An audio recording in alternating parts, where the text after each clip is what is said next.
ऐसा ही एक शिष्य था, गुरुजी का समर्पित शिष्य था।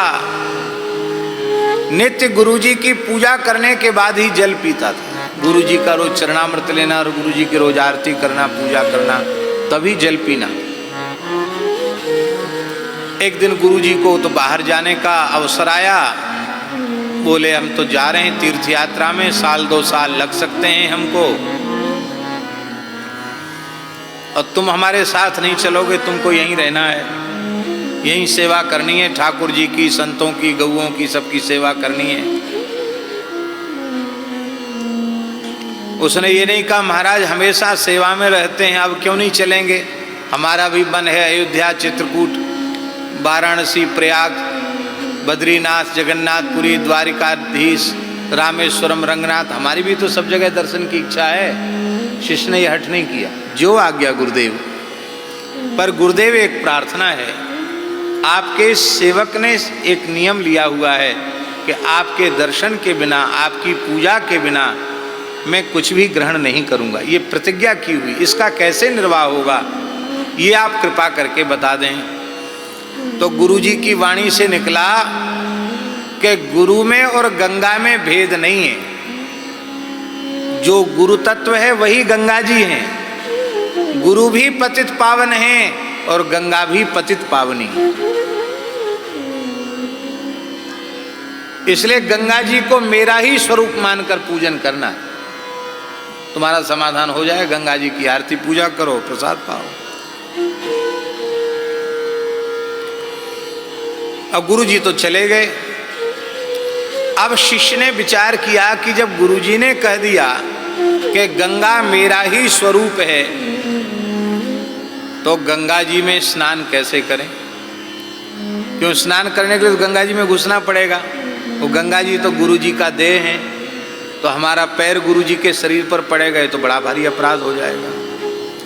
तो साष्टांग प्रणाम करता, आरती करता, पूजा करता, स्तुति करता, आचमन भी कर लेता, ये गुरुजी का चरणामृत मान करके।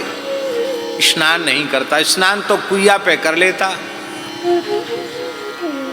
और सब सेवा करता। जब गुरुजी लौट के आए तो स्थान में संतों ने शिकायत की कि आपके जाने के बाद तो बिल्कुल मनमुखी हो गया। पहले तो 3-3 बार जब गंगा जी में गोता लगाता था, तो आपके जाने के बाद तो महाराज इसने एकादशी क्या, अमावस्या, पूर्णिमा क्या, किसी भी पर्व पर गंगा जी में गोता ही नहीं लगाया, खाली बस पूजा करता था, दंडोत प्रणाम करता था। गुरुजी मन ही मन प्रसन्न तो हो गए, कुछ बोले नहीं। बोले देखो अभी जल्दी शिकायत मत करो, अभी हम चलते हैं गंगा स्नान करके। हमें शिष्य को कहा ले वो हमारा कमंडल चला लंगोटी। गुरुजी का चला कमंडल लंगोटी लेकर के शिष्य चला, और गुरु महाराज चले तो गुरु गंगा में प्रवेश, शिष्य को बेग बुलायो,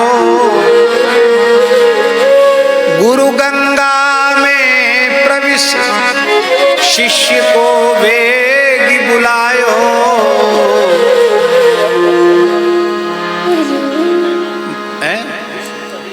विष्णुपदी भयमान कमल पत्रन पर धायो।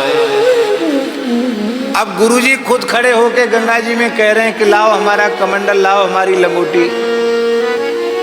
अब 2 बात हो गई, अब तो 2 बात हो गई कि लाओ हमारा कमंडल, लाओ हमारी लंगोटी। अब कैसे होगा? तो कहा नहीं।